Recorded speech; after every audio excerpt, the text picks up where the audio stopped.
guys, welcome back to my YouTube channel. For the new members, my name is Vanessa Buyai.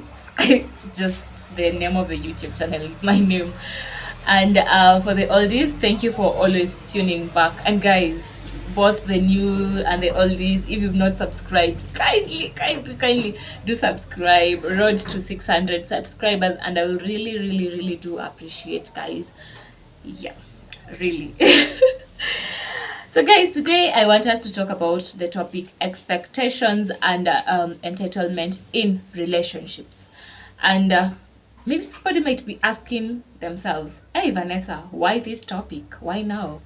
Okay, I've just been watching TikTok videos, interacting with people, and I've realized that in our relationships, most of the time, people are too entitled. They have too much expectation to the point that most of the time the relationships end up being ruined. And most of the people don't know that there's something that is called unhealthy expectations, unhealthy entitlement, which is the reason or is the result of them destroying their relationships with people. And guys, okay, let's just jump into the topic today. And before that, point to note, I'm not only talking about intimate relationships, about the expectations and entitlement in intimate relationships, but I'm also talking about expectations with all the relationships that we have in the society. Maybe the relationships with our employers, employees, parents, teachers, all those relationships. I'm talking about that. So we will start with expectations, and basically in layman's language, expectation, we can say it's what is required of you as a person. What is your expectation? What are you required to do as a person? And we have two types of expectations. We have the implicit expectations and versus the explicit expectations. We also have the realistic versus the unrealistic expectations. Implicit expectations basically are the expectations that we have as individuals that are innate, like they're within us. And most of the time, these implicit expectations are brought about by the societies we come from, our culture, our past experiences as individuals, and most of the time we end up not communicating outwardly about those expectations to the people or the person we are in a relationship with. And for the explicit expectation, these are the clearly communicated desires. These are the desire. Most of the time, if maybe you are starting a relationship with someone, these are the things that you state out outwardly. These are the things that are maybe like the school rules. What is expected of the student to the teacher? What is expected of teacher to teacher? These are the family rules. What is expected of the parents? What is expected of the children? What is expected of the parent to the children and of the children to the parent, you know? So yeah, those are the explicit expectations. And I had earlier on told you that you also have the realistic versus the unrealistic expectations. Realistic expectations, basically, they are the expectations that are rational and logical, the ones that we communicate, and somebody can do them without feeling their energy is being drained out of them. While for the unrealistic expectations, these are the expectations that you're becoming overly demanding with the individual. You're draining their energy, you're pushing them to the wall, you're taking away their breath, because you're making them to use a lot of energy to be able to satisfy you as a person.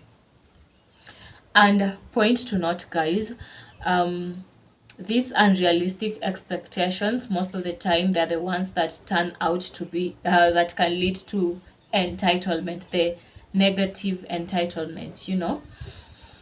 So yeah, how then can you manage your expectations as a person, or how then can you make your expectations as an individual known to the person that you are interacting with? One thing that you really need to note is Communication is key in everything, because how then will Vanessa know what Stacy wants if Stacy has not communicated, So you have to communicate so that your boundaries can be known. You have to communicate so that the person can know, what do you love, what do you hate, what is your love language as a person, where can you assist me, to what level can you assist me as an individual, and to what level will you just let go and leave me to struggle with whatever I am struggling with alone, So communication is very key, and most of the time, people don't communicate. So this leads to boundaries not being created, and with boundaries not being created, it leads to misunderstanding. And when misunderstandings occur, this thing leads to the issue of conflicts arising, and the feelings of disappointment, because it was never communicated earlier on. So it leads to to that triangle, the what is it called, the misunderstanding, conflict, then feelings of disappointment. Another thing is, you also need to be flexible and adaptable as a person. Flexibility, what do I mean by flexibility? Sometimes you might be having expectations with an individual, and those expectations are realistic. By the time when maybe you expect them to assist them, they are in a position where they're not able to assist you as an individual. So you need to be flexible. You need to know, okay, in case this person is unable to assist me, what will I do in that situation, in that scenario, because most of the time you find people are rigid, and that rigidity sometimes leads to the time when maybe you require someone to assist you and they're not in a position to assist you. It leads again to the issue of conflict. It leads to the issue of feeling disappointed, So, and then adaptability, for example, maybe earlier on, you are expecting this person to do this ABCD for you, and they were doing it well and good, but now they are in a situation where it's it's an unavoidable circumstance for them not to offer like they used to offer previously. You need to adapt to that, what they can offer at that particular time, without feeling disappointed, without you maybe bringing about tantrums or conflicts.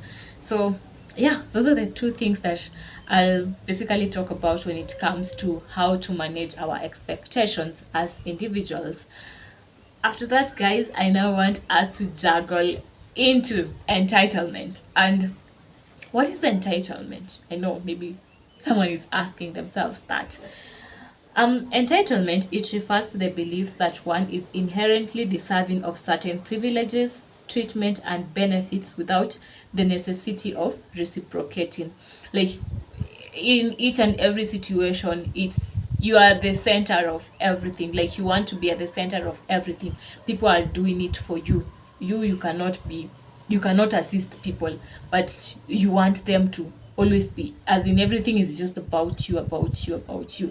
Even when someone wants assistance, you cannot chip in and assist them, like, because that is not about you. Like, it's not your problem. Like, your problem is them assisting you. So hope that has enabled you maybe understand what I mean by entitlement. And some of the causes of entitlement is societal influences, personal insecurities, and also past experiences.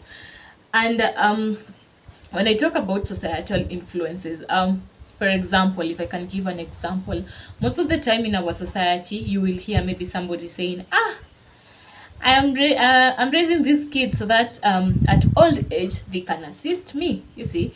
And it's not bad to assist your parents when they are old. It's not bad, but there's that thing, I can put in quotes, black tax, because I educated you, I expect you to give me your finances.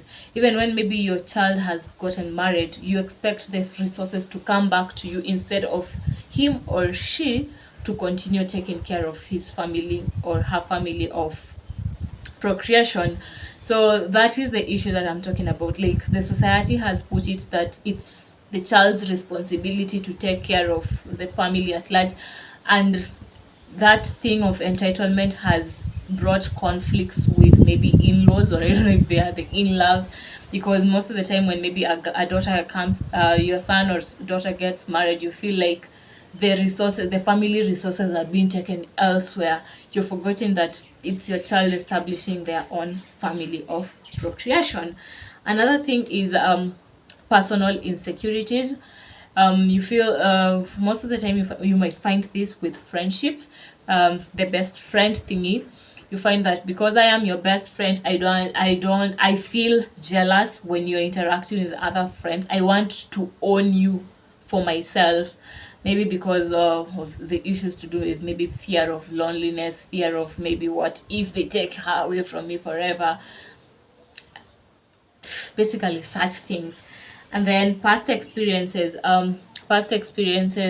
maybe you come from a family where you are the center of attention, you are everything. Maybe you have come from a relationship or from a society where you are always the center of attention, the center of everything, so you feel like everywhere you go, anyone you interact with, they should treat you the same way the people in your past used to treat you. And yeah, so these types of entitlements, they are both positive and negative. For example, societal influences, the way I just said earlier, it is positive for you to assist your parents because they raised you, and for that just thing of family need. I can't see my brother, he's struggling, and then I don't assist them. There's a place I will chip in as a sibling, and I can't see my parents struggling and I know that I'm in a position to assist them. I'll chip in and assist. So that is the positive side. The negative side is where maybe they are too demanding to the point that maybe somebody threatens to curse you, they start talking ill and negative about your future, your life. For example, yesterday I saw someone had posted about some texts they were receiving from their parents about you're not helping us, you have your money, and we educated you and all that. If I get that screenshot, I'll be able to like maybe tag it somewhere here so that you can see what I'm talking about. Like people are too entitled to the point that if you don't assist them, it becomes the thing of to they now threaten bad things will happen to you as an individual.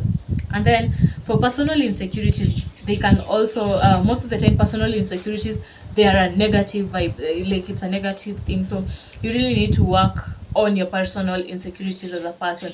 If you have the fear of being alone, you have to work on that. If you have maybe the fear of um, uh, being being abandoned, fear of abandonment, you also have to work on that as a person. Work on your childhood traumas, because most of the time these things of the thing to do with entitlement or personal insecurities are as a result of the childhood traumas that one has developed growing up or being raised. So you really need to work on your childhood traumas. Like it's not any other person's responsibility to do that for you.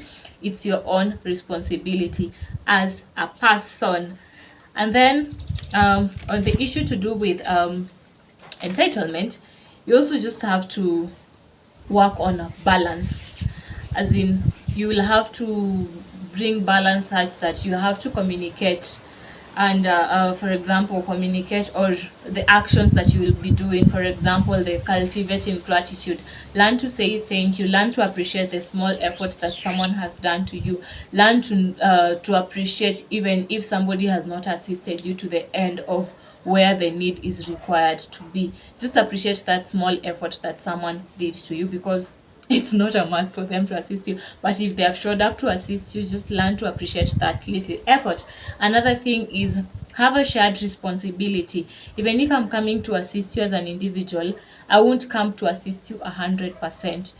Maybe I will do 20%, 80% will be on you, or maybe I'll do the 70%, the 30% will be on you. So learn to share the responsibilities by weighing how the situation is at the time. And then lastly, you need to have continuous communication, because um change is inevitable, and each day we are growing, each day we are developing, each day we are facing different challenges, we are facing new things in our lives as people. So learn to have that constant communication, so that you can know if you're maybe stepping on someone, if maybe you're doing less, or if you're doing more. Communication is key in everything, as I just said earlier on. And guys, that's all that I have to share today. And yeah, that marks the end of our video today. Hope you've learned something. Till next time, guys. Bye bye.